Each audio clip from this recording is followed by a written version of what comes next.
Welcome, everyone, once again. My name is Felipe. I'm here with the Charter for Compassion, and we are so excited to be hosting Valarie Kaur, the author of Sage Warrior, also the author of See No Stranger, a global read that we had a couple years ago.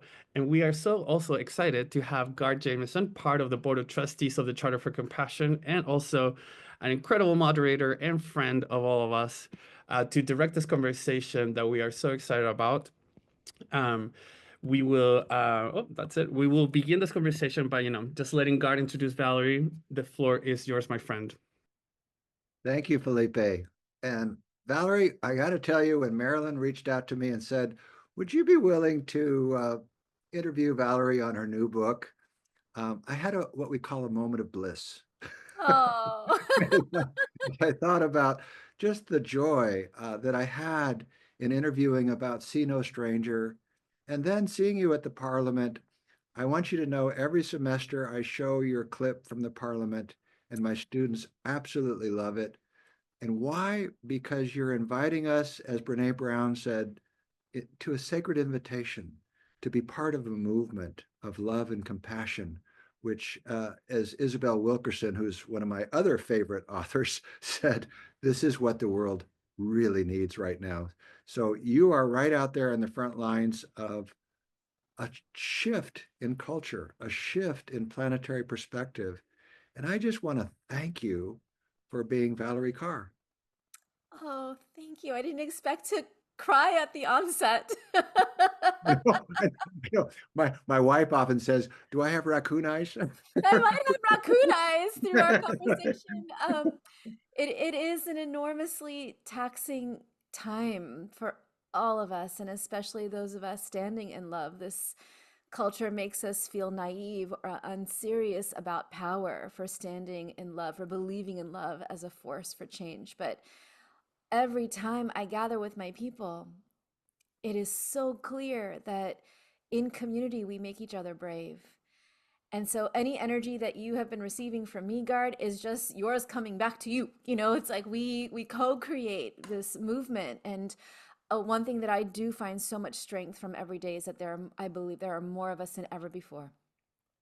More of us awake to our interconnectedness, more of us hungering for a world of dignity and love and belonging and willing to take courageous action for it.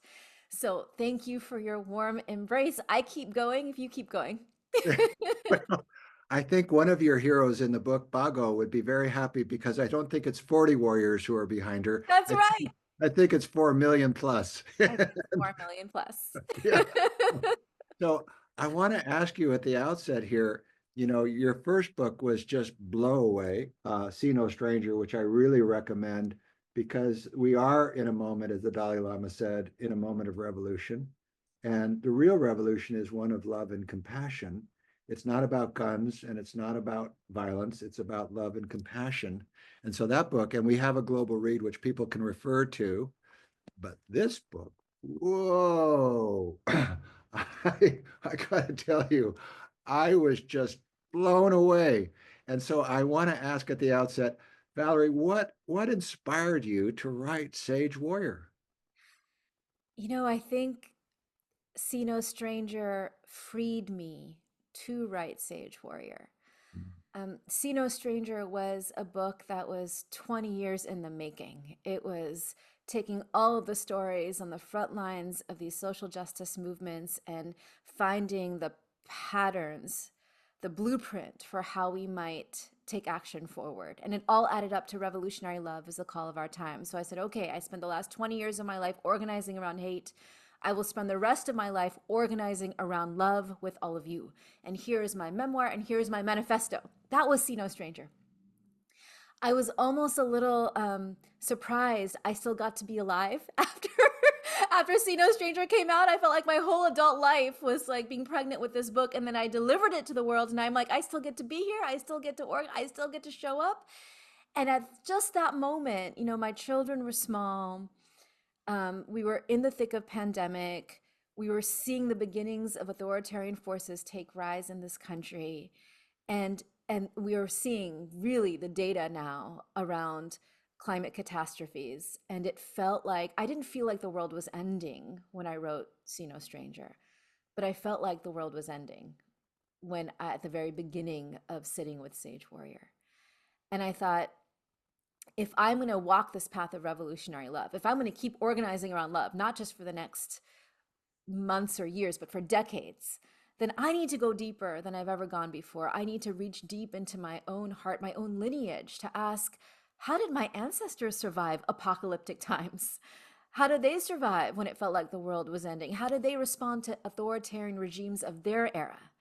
How did they walk the path of revolutionary love? And that set me on this journey, Guard. I went back in time to the origin of the Sikh tradition.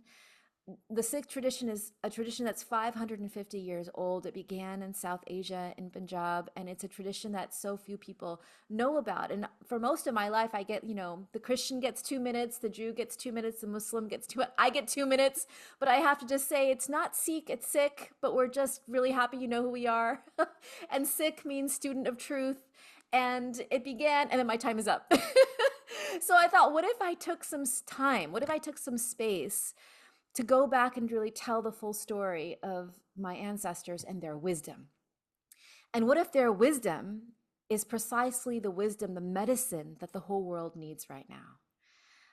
The faith is really a story of how a mystical community that used poetry and song and music for experience of transcendence and began to build an egalitarian society on the banks of the rivers of Punjab, how that community was a liberation experiment.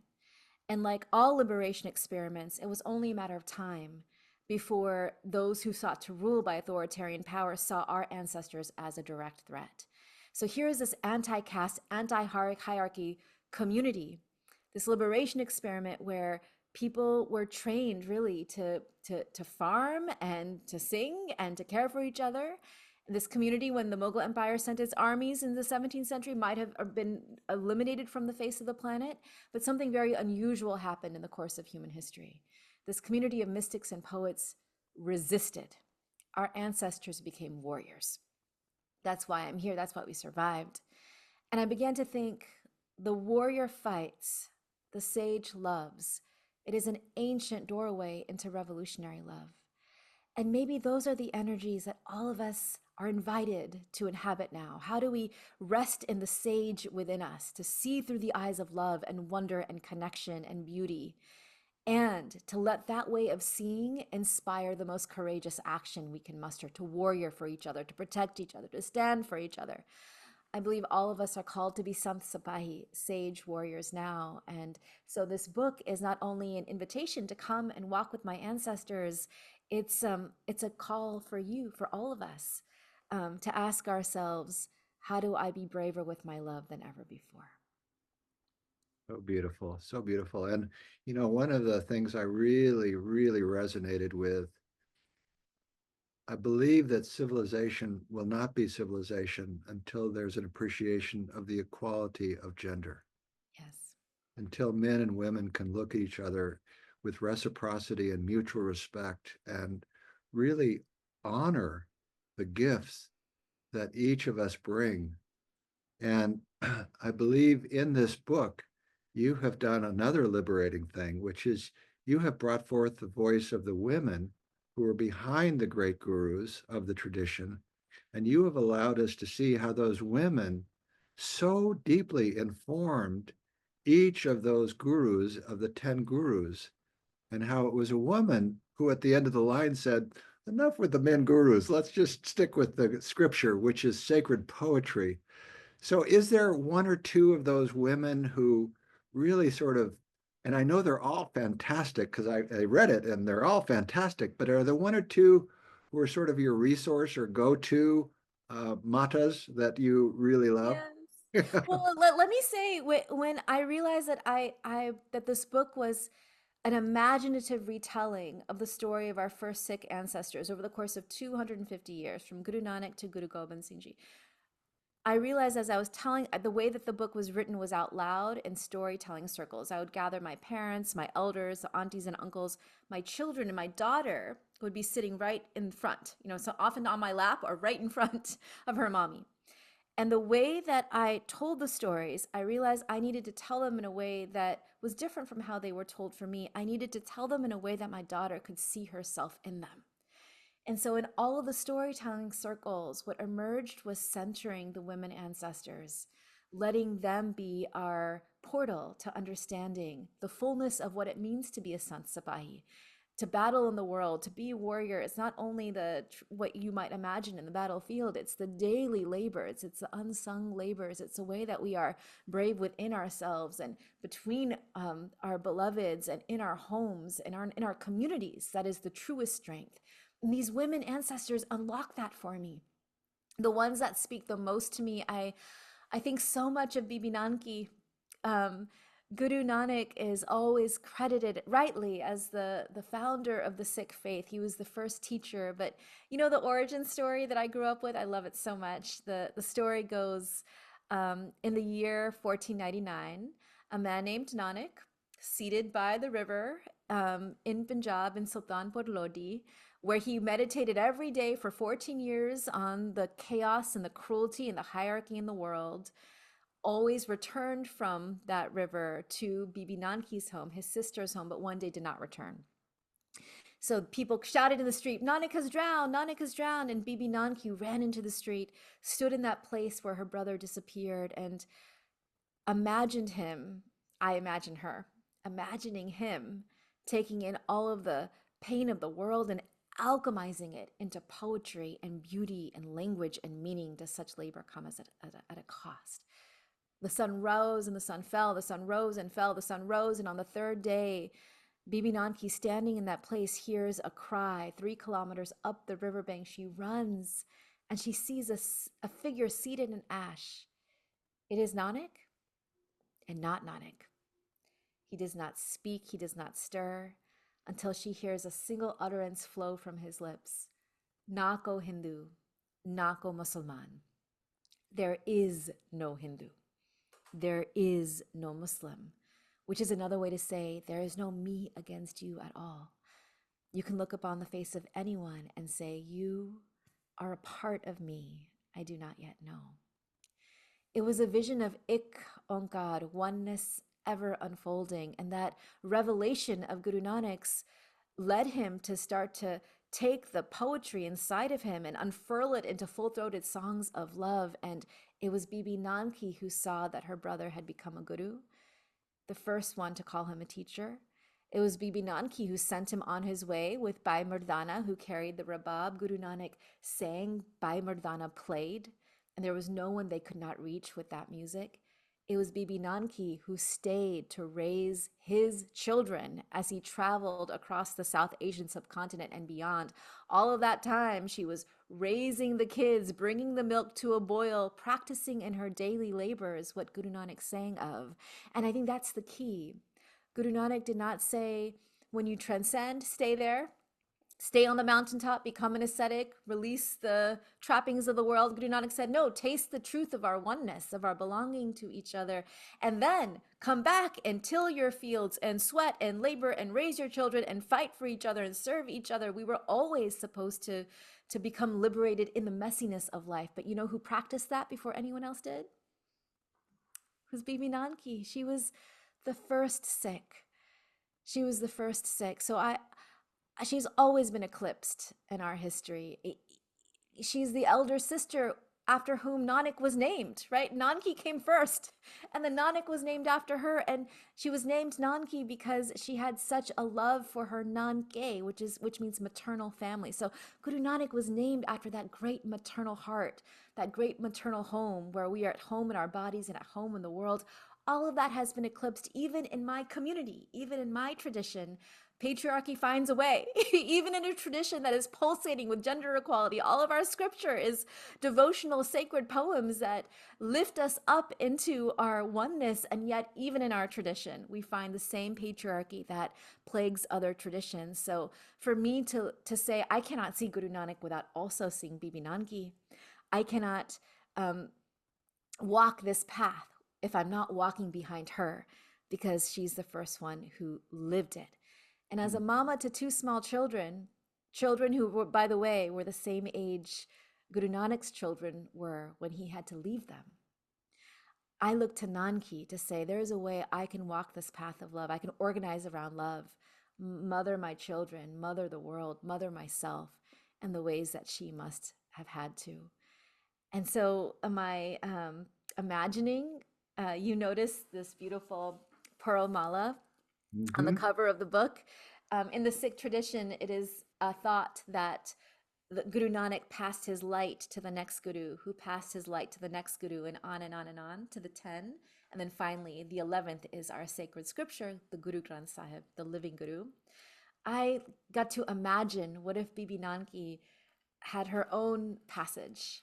I imagined a pearl mala that she then passes on to her sister-in-law, who passes it on to on and on and on through the lineage. And now that pearl mala belongs to us. And you know what? When the book was published, my sisters gave me this pearl mala as a gift to remind us that we are connected. We are just one pearl in a larger circle, and that in and our mothers and our sisters and our grandmothers in particular anchor us in the knowledge that nothing is done alone, and that community sangat, beloved community, makes everything possible. And so this is why I believe the women unlock the deepest lessons and what it means to practice revolutionary love. So beautiful. You know, my wife is an obstetrician gynecologist, and I remember well when you were at the parliament and you were describing your own labor, and you Mm. were describing the pain of that labor, but then describing the bliss of delivery and the joy that emerged. And you even called one of your children, your boy, Anand, right? Bliss. And My daughter, oh, it's Ananda. your daughter, excuse me. Yes. So, so, you know, the bliss does follow labor, and love is painful, and compassion is painful, because we don't necessarily want to give it away to everybody, but we must. And I think that's the message. I want to go back to this notion of ik ankar. You Yes. know, as a professor of religion, the translations that we get of Guru Nanak and so many of the gurus is a kind of monotheistic image of the divine, Mm. Ikankar. And my sense in reading the book is that there's a little bit of a nuance here to Ikankar, which is not necessarily that scene on the Sistine Chapel of God, right, raging, or of a man with two arms, two legs, and a head controlling everything from somewhere far deep in the universe. So talk to us a little bit about Ik Ankar. It's a beautiful, beautiful. Well, let me say first that I believe the Sikh tradition is a mystical tradition, and the vision of the divine is a deeply mystical one that I don't think is singular to our tradition, that I can look deeply into the Christian tradition, the Jewish tradition, the Islamic traditions, and I see the mystical heart, this mystical stream that runs through those traditions. And I feel like it's the same wellspring from which we all drink. Ik God is often wrongly translated as there is one God, but really, Ik means the number one, and On God is oneness, and the God, it means like the oneness ever unfolding, the oneness that always is, whose expression is unfolding through time and space, blossoming forth in wondrous multiplicity. All of us are part of the one. There is no one outside of the one, which means there is no essential separateness between you and me, you and other people, you and other species, or you and the trees. You can look up on the face of anyone and say, as a spiritual fact, but also as a biological fact, as a cosmological truth, you are a part of me I do not yet know. What does that Beautiful. mean for how we see the divine? You know, I think this really hit upon it for me. I think a lot of folks here have lifted up the question in the West of, why does a good God allow suffering? And I'm going to offer with this conception of the divine, I'm going to offer a little intervention. I have never heard, I write on page 247, I've never heard a satisfying answer. Perhaps the problem is with the question. Perhaps we need to release the notion of a good God. In Sikh wisdom, the divine is not any one thing. The one is everything. The beloved is the sun and stars and earth and rivers. The beloved is the mud and the lotus and that blossoms from the mud. The beloved is the creatures and their sweat and blood and dreams and the tissue that connects all human beings on earth and the galaxies spinning in the universes. The beloved is past and future and present, ever unfolding. As with a prism, there are many ways to experience the mystery. Sometimes the beloved is a bearer of gifts, sometimes a trickster who takes what you hold dear. I was never comforted by the belief that everything happens for a reason. The universe is filled with wonder and terror and beauty beyond our senses. The only part we control is what we do next. Perhaps our task is not to find the reason. Perhaps our task is to reach for one another in the dark, to hold fast to one another, to give each other the strength to shape the inevitable. I offer that because if we imagine the divine as a prism, then one beam of light from that prism is a deeply personal, loving presence that I experience as Vaheguru. I think your question holds like, well, if the one is everything, then how can we have a personal relationship with it? But in the text, in our sacred scriptures, Vaheguru, Vahe means there are many, many, many thousands of names for the divine in the Sikh tradition.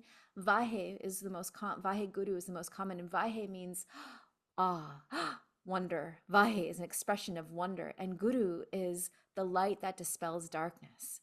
And so, in awe of our portal into the divine love that's pulsating everywhere all the time, that is one name for it. Another is translated, so many names to translate as beloved. The beloved, to find within yourself a source of love that is deep and unconditional, that is always present, that is the wisest part of ourselves, loving ourselves. That is the way that I most experienced the divine in my tradition. And I think when we get really quiet, that source, that wellspring of sacred love that is ever flowing is inside of every human heart, no matter what name we give it, no matter what tradition we're from, or whether we say that we're from a tradition at all. It's that source that I believe connects all of us. And the Sikh tradition is just one path to be able to unlock it within us. Beautiful. Boy, I have so many questions, but I want to. There was a wonderful Christian mystic who once said, "God save us from God." Yes. Or, God save us from the tiny, tiny, trapped, narrow, choked conceptions of God that we weaponize and wield to be able to advance our cruel-minded human agendas. I tell them, Baylor University did a survey of 5,000 Christians, and 78% said God is distant, critical, and authoritative. And I tell my students, when it comes to that God, I'm an atheist too. Yes, I don't believe in that God either. And so we learn to appreciate, I think, in the contemplative mystical tradition, that God is unconditional love, infinite compassion, and eternal hope. And out of that energy, and what I love in the Sikh tradition is the metaphor of creation. And I share this with my students because I'm a paleontologist, Valarie, and I bring fossils into class, and we go through 4.5 billion years, and we're awed by what history has showed us.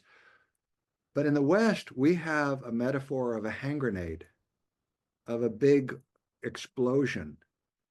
But Guru Nanak gave us the metaphor of a blossoming. And I tell them it's like a garden. The blossoming of energy that moved from the very beginning of time, from eternity, and allowed, if you will, this multiplicity, and excuse my word, diversity of manifestation to occur, which brings awe in every direction we turn. And so my wife, who delivers these children, every time she says, may we say a moment of prayer where we give thanks to the beloved for allowing ourselves to co-create in creation this blossoming of love. So I just love what you're saying. And I think, at some point we get beyond the image of a daddy in the sky, because oftentimes we have projections that are really unfortunate. And part of what I shared with you earlier before we got on was that joy or bliss is our birthright. And you named your daughter Anand. And the second most sacred city in the Sikh tradition is Anandpur, which is the city of bliss. So, talk to us a little bit about how a person can bring that quality of joy into their life and allow that to be the leading edge of their revolutionary love. Oh, well, let me say first that as an activist, you get kind of a playbook. You get handed a playbook early on that, first of all, divides the world into us and them, and makes you feel so guilty for any time you invite joy or pleasure into your work. Because, of course, um, I was always comparing my suffering to the people I was serving, whether in a prison or in an immigration detention center or on the shores of Guantanamo or in the wake of mass shootings. There was always someone who was suffering more than I was. And so, of course, my suffering, my body was not worth tending. I measured my success by how fast I work and how much I ground my bones into the earth, how I thought I had to make myself suffer in order to serve. And I think I came a long way, especially writing See No Stranger and becoming a mama and wanting to my daughter to know that joy was her birthright. That's why we named her Ananda. But really it was writing Sage Warrior that fully immersed me in my ancestors' wisdom around what joy really is. They teach us to live in Chardvikala. Chardvikala is ever rising joy, ever rising spirits, even in darkness, especially in darkness. Chardvikala is often, I think, wrongfully translated as eternal optimism, but it's really not about the future at all. It's about how we orient to the present moment, the magic, the mystery, the beauty, the wonder of being alive right here, that I can be speaking to you and the hundreds of people joining us through a screen. Like every moment allows an invitation to be in awe of our existence and our ability to exist together and be together in this miracle, right? And that means that even in the hardest moments, even when the world is on fire, even as we're fighting authoritarian regimes, even as we are grieving deeply, even as we're suffering, there's still a part of us that can be awake and look at just the wonder of being able to feel all of it, experience all of it. And the delight, to let in the delight of being alive, even like, oh, feel the quality of the tears on my cheek. How good it is even to Mm-hmm. feel this grief. Like even whatever moments we are in that Chardvikala is possible has been a beacon for me and a way, especially in these times, that I seek to live. Joy is our greatest act of resistance. Joy powers our courage. And that is true for, I just spent time studying histories of resistance in Guatemala. And I just came back from 2 weeks of studying histories of oppression and Black resistance and liberation in Brazil. And what I've understood is that across time and place, what my ancestors have taught me is what our wisest ancestors, our Black, Brown, Indigenous ancestors especially, have taught us in the face of oppression, that oppression wants you to believe that you are not worthy of joy, that you are not free and can never be free. Oppression wants to cut you off from that sovereign space inside of you, but our bravest ancestors rested in that space of worth and freedom and dignity and love, that wellspring that we talked of. And from there they sang.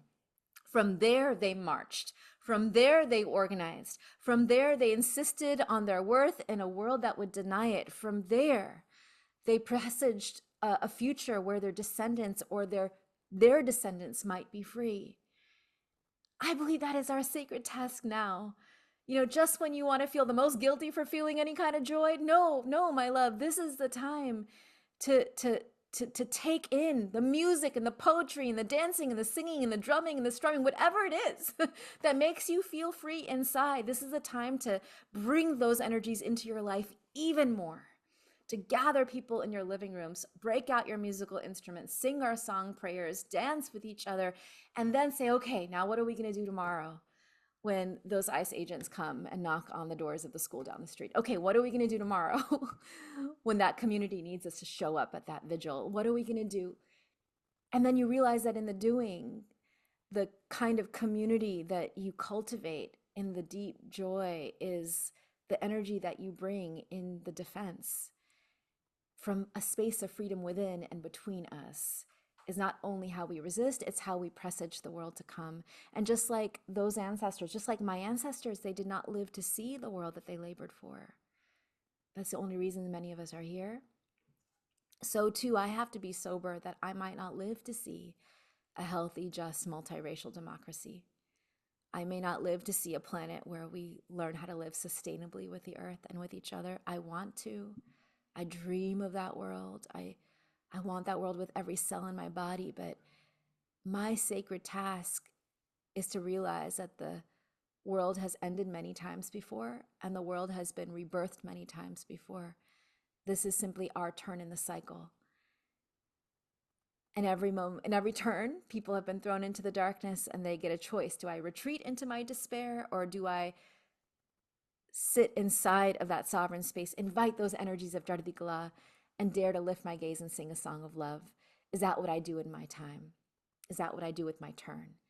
And then you realize that even if you don't live to see it, being alive, led by love, activated by our joy, is the greatest meaning of life.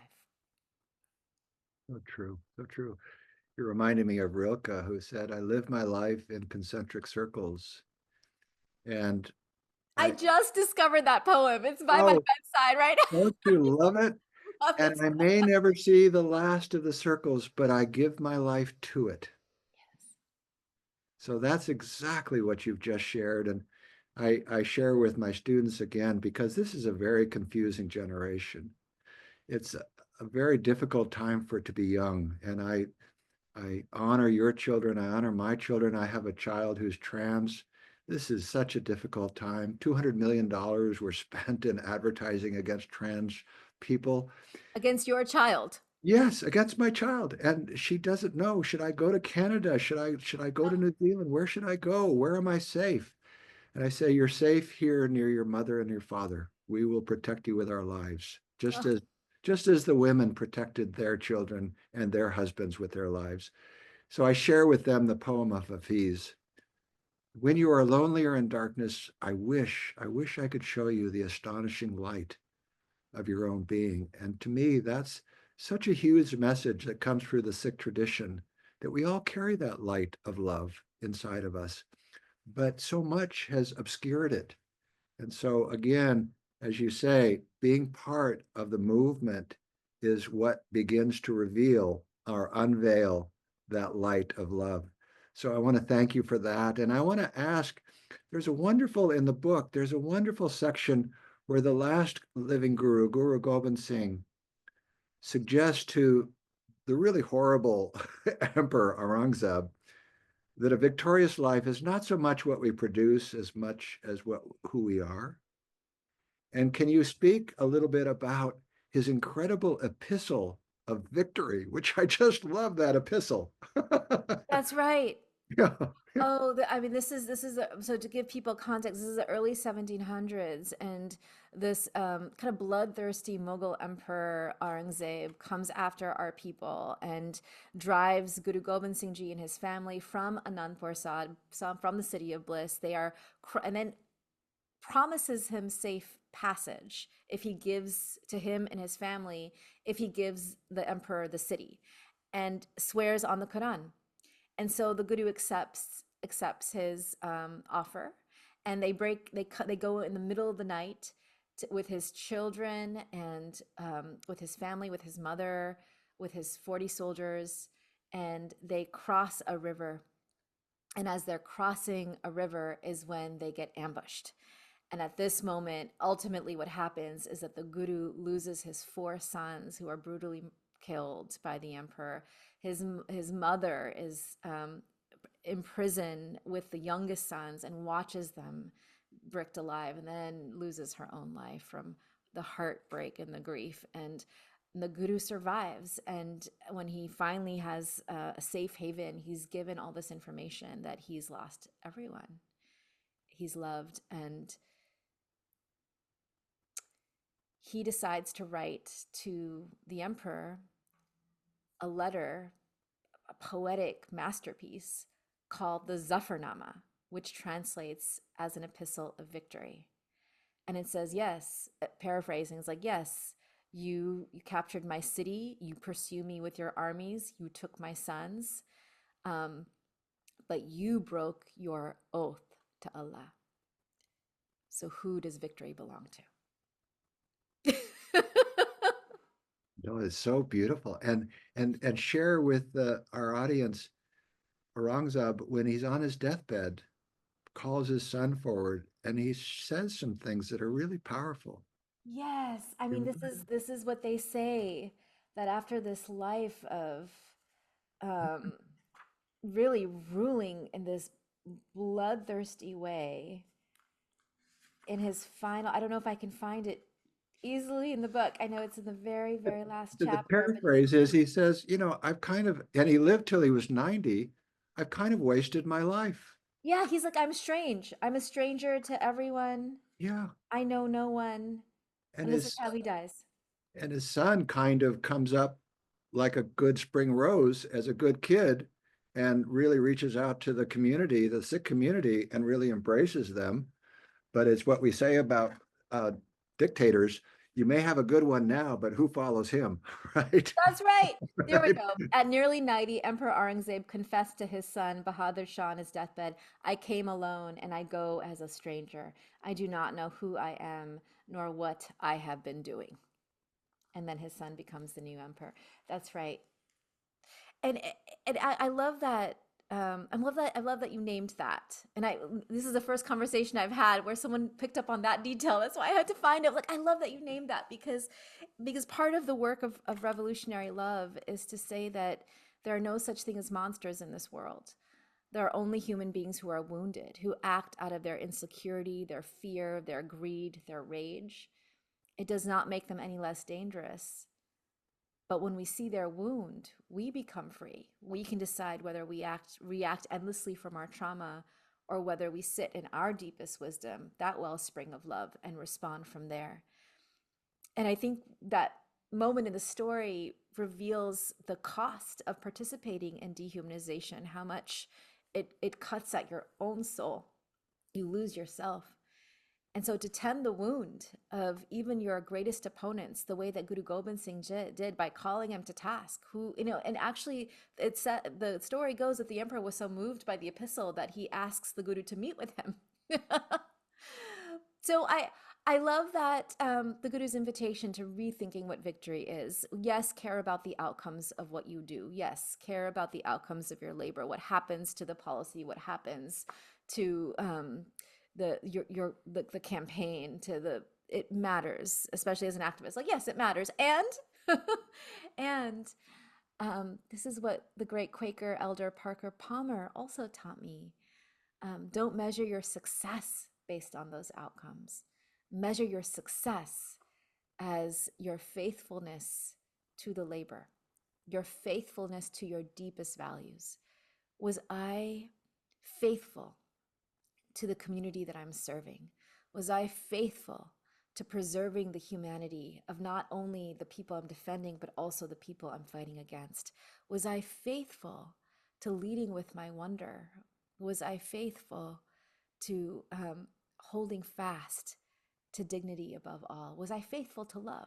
Was I faithful to the work of love? And that means that at the end of one's lifetime, even as the labor goes on, as we've talked about, we can celebrate that we've become victory. Yes, it's so beautiful. And Parker is one of my teachers as well. And in his book, A Hidden Wholeness, he quotes Rufus Jones, the great Quaker who won the Nobel Peace Prize in 1947, saying, I pin my hopes on small circles in which transforming events can take place. And I'm wondering if at some point we say, I am not a Muslim, I am not a Hindu, I am not a Christian. Jesus was not a Christian, right? Buddha was not a Buddhist. Lao Tzu was not a Taoist. They were who they were. They were part of a common humanity. And so, as I think about your legacy, which you've already sort of unfolded at a very early age, congratulations. um, can we move past the labels to see our common humanity and to recognize the split between men and women is really causing so much damage that we don't even understand. Mm, And that if we can get past the labels, maybe we can begin to experience that quality of unconditional love, infinite compassion, and eternal hope. mm. A couple of thoughts before we turn to the questions of our audience. Any concluding thoughts? And tell us what kind of pearl do you want to be on the mala? Oh, what a gorgeous question. I am looking for a passage that I really want to read to you all. Um, and I think that maybe it also answers your question. Um, mm, for the longest time, as an activist, I thought that the only way to be heard was to speak from my trauma. I accepted stress and discomfort as the default way of being alive, but I am tired of speaking from the wound. I want to live and create from the seat of pleasure. Embracing pleasure will not diminish my ability to speak to injustice. It will make me even more powerful. The more I know pleasure and rest in my body, the more I am able to see oppression for what it is, not a demonic force, but a loss of love. The solution is not to slay the enemy, but to return to love, to stop their harm with a firm hand and extend the other hand with the hope that they will one day take it, or their children will take it. For the brief, distracting high that comes from belonging to a group that hates and excludes is nothing compared to the pleasure of infinite union and connection with everyone and everything. Mm, so beautiful. And I just wanted to share something we have in common. We both spent time on White Plaza. I Oh, protesting the Vietnam War, and you protesting the lots Iraq of War. things. Yeah, exactly. So anyway, it's a wonderful memory because I learned a lot, as I know you did learn a lot from what we experienced there in Palo Alto. So thank you, and I'm going to turn it back to Felipe for questions. Felipe? Sounds good. Thank you so much both for this conversation. So we have two questions that were asked here on Zoom and then two more on social media. So I think we'll start with one that is a little bit lighter, and I think it's a kind of like fun personal question. It's like one person asked to Valarie, have you done or practiced any martial arts? That is such a good question. Gutka is a very strong martial arts tradition in the Sikh community from the time of the gurus. And I've done a little bit for just to dabble. But I haven't actually trained. And it was only this year that I've engaged in strength training. So it's not martial arts, but it's really understanding how much like strength in the body can prepare you to strengthen your heart and strengthen me in the work that I do every day. But I can see the power of it. I mean, in Brazil, I sat and watched capoeira for hours as I was imagining how the dance and the music and the singing in the martial arts was infusing those people with courage, and even just like having walking with that strength and courage in the body prepares you for courageous action no matter what it looks like. So that's my relationship to it, but maybe that lies in my future. Great. Next question was asked here on Zoom. Can oneness be perceived and interpreted as interconnectedness of everything, even from an atheistic viewpoint? Oh, absolutely. Absolutely. This is how when I speak to really truly diverse audiences, I say, well, it's deep wisdom across time and place. It's the mind precept, um, you are my other me. It's the African philosophy Ubuntu, I am because you are. It's the Sanskrit idea that Thwamasim, I am that. But it's also affirmed across modern disciplines of science. When you take a deep breath into your body, go ahead. Let it go. You are breathing in atoms that circulated in the lungs of your ancestors. You're breathing out atoms that will circulate in the lungs of your descendants. All of us, you, me, the trees outside of our windows, belong to a common biological ancestor. It looks kind of like a blob, but a common biological ancestor. All of us are made of compounds that were cooked in the bellies of long distance stars. I mean, truly, you can look at anyone and say not just as a spiritual truth, but a biological fact, a cosmological fact. You are a part of me I do not yet know. That oneness, whether you see it as pulsating with divine magic or whether you see it as just a description of the universe, can invite us into a way of seeing that connection, acting on that connection. If we're all part of this fabric, if we are co-creating through our every breath, every action that we take, what happens next and next and next, then we can choose whether we see through the eyes of love and connection or whether we choose to forget the ways that we are bound up with each other. And when we choose to stand in love, this is why the call of revolutionary love is really for everyone. Yes, it's inspired by our Sikh faith, my Sikh faith, and by so many of these mystical traditions, but really the movement we are building is so everything. It's so diverse, it's so powerful, because love is the wellspring from which we invite everyone to drink, no matter how you identify.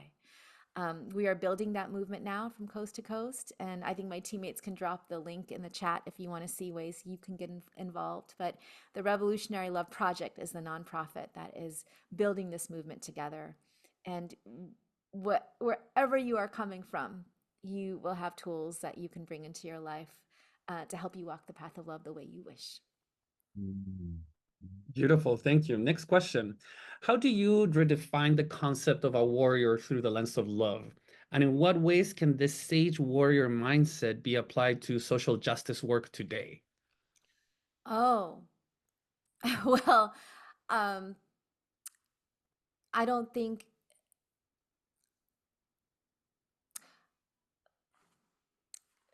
the moment my first baby was put on my chest, I was shaking and sobbing from like the rush of oxytocin flooding my body. And I thought, this is love. I am falling in love. And I was. There is a place for the falling. The falling is really delicious. I hope we all get to fall in love in whatever ways that looks for us. I was falling in love. But in the meantime, my mother was opening up her bag, taking out her dal and her chol and feeding me, like feeding her baby while I'm feeding my baby. And I looked at my mother for the first time with new eyes. Like, she's never stopped laboring for me from my birth to my son's birth.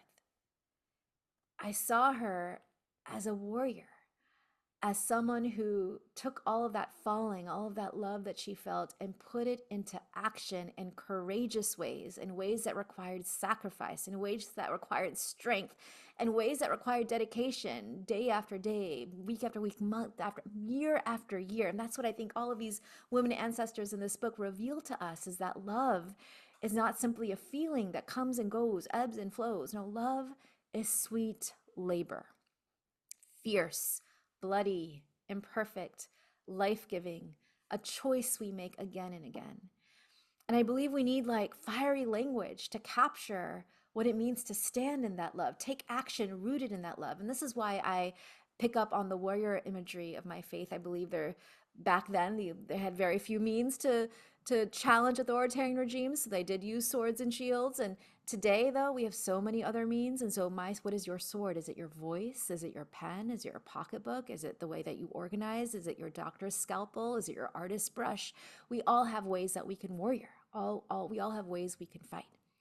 But if those images don't serve you, if the warrior frame doesn't serve you, just release it, because I know that there's also been a lot of bloodshed in the name of warrioring, which is why I also pull from the matriarchal lineage to talk about birthing and the power, the presence it takes to birth new realities. And whatever metaphors work for you, putting love into action in tangible and powerful ways is what we call revolutionary love.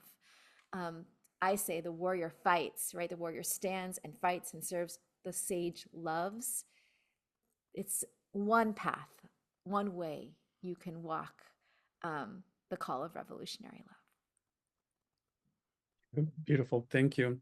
Next question, and it's sort of like a double question. The first one is, reading your book, I realized that I have to blend this inner transformation with outward action. That's But it. and it's like, but how do I reveal? What does this reveal about the role of love and vulnerability and effective activism? Yeah.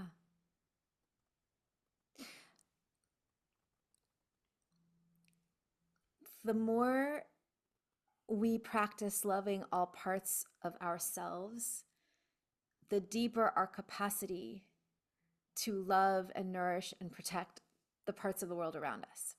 So when I say see no stranger, right? You are part of me I do not yet know.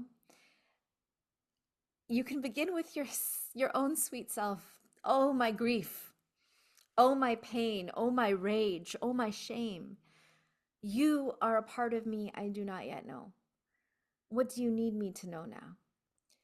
Even the hardest, smallest parts of ourselves contain the potential for insight and healing and growth. And I have come to understand that the more that you love, the more you practice loving all parts of yourselves, the more you build the capacity to do that with the people around you, whether it's your family or your coworkers or the hardest opponents out there. Even they contain the potential for healing and growth and transformation, whether in this lifetime or beyond. And so, this inner and outer work, I believe, is essential as we think about how to change the world around us. We change it from the inside out. And I don't think it is sequential like so many of those in the wellness industry want us to believe. First, self-care. You love yourself, and then you can do that for others. I'm like, well, then we're all going to be in our 90s before we even extend any kindness to others. I'm still working on loving all parts of myself, which is why, like, the flagship offering we have from the Revolutionary Love Project is a compass. It's this idea that you can point it at any moment at whoever you want to practice loving, an other, an opponent, or your own self, and that it is a dance. That the more that we do this, the more we do that, the more we do that, the more we can do this. And I believe that embracing that dance together, finding your people, finding others who are dedicated to the inner and the outer transformation gives us even more courage to be able to do that labor. Thank you. And I think you answered the next question that was going to come with it, which was, how can we sustain it in the face of burnout or injustice? And I think, finding each other and finding that support is practically exactly the answer to that question. So I guess Yeah. the last question would be, with the lens that you have as the stage warrior, how would you describe compassion?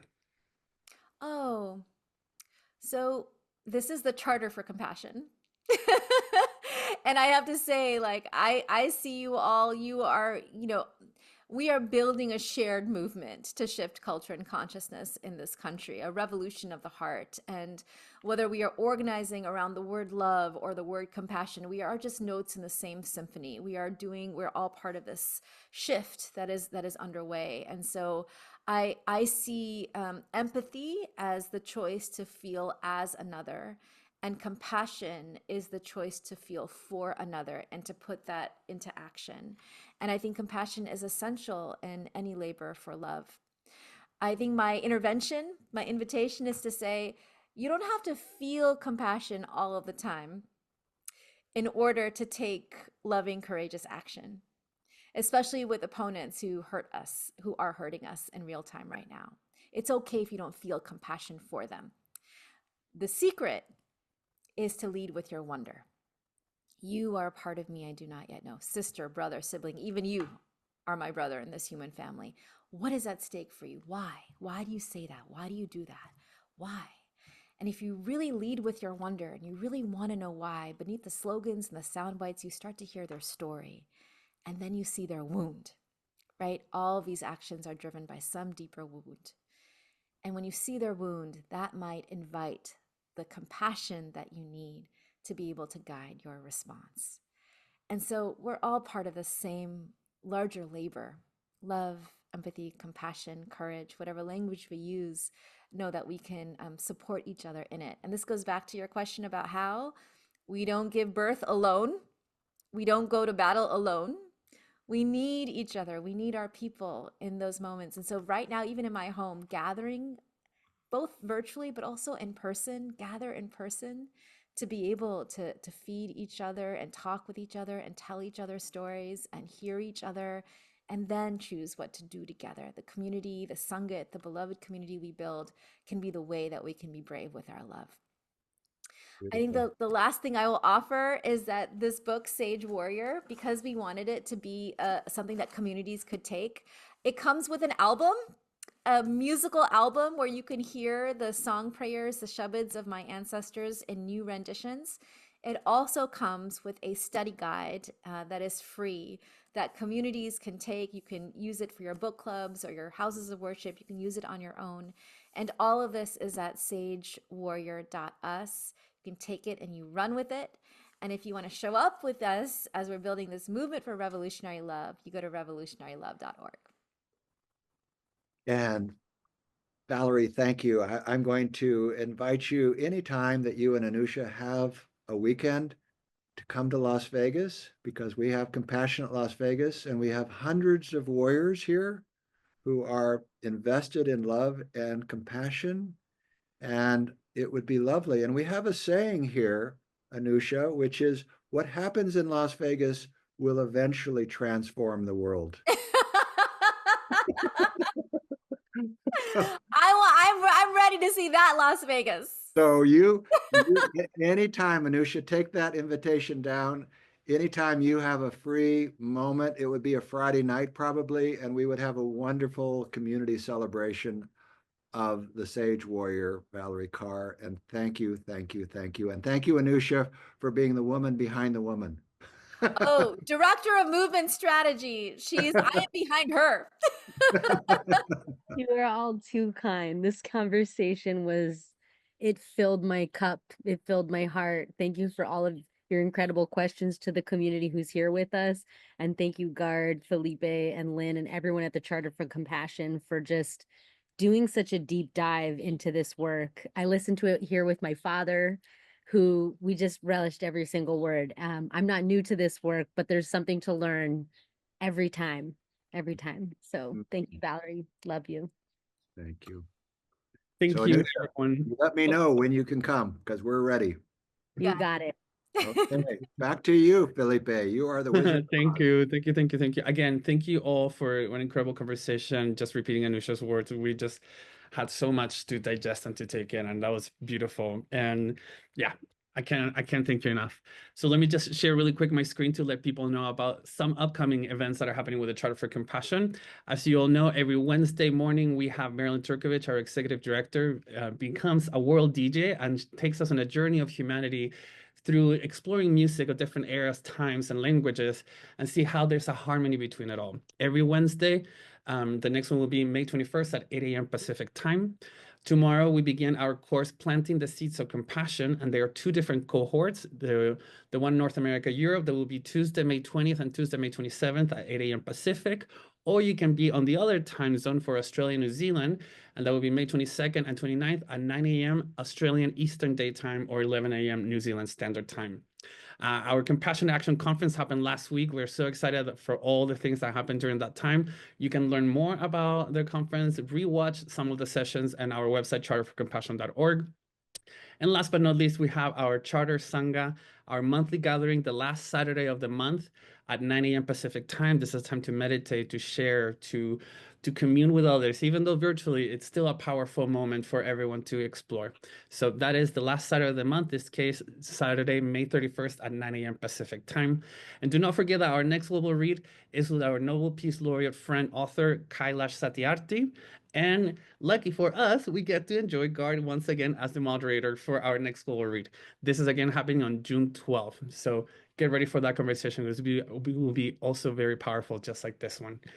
And also our award-winning documentary, The Spirit of Ubuntu, is now freely available on Bing TV and on YouTube for you to enjoy. My friends, thank you once again for joining us on this incredible global read. Thank you, Valarie. Thank you, Gar. Thank you, Anusha, for being part of this and for allowing the possibility for us people at the Charter for Compassion to listen to you, to hear more about the incredible ideas that your book proposes and how can we follow more into the Revolutionary Love Project as well. And Everybody, this global read will be on YouTube. And so I encourage everybody that's listening to take it and throw it to the wind. Absolutely. And in the YouTube video, the comments will have all the links that we have mentioned on the chat, just in case you haven't been able to participate on the chat now. Thank you once again. We'll be seeing you on our next global read on June 12th. Bye. Thank you, Valarie. Thank you, Anusha. Thank Bless you, you. everyone. Stay in Chardikala. Okay.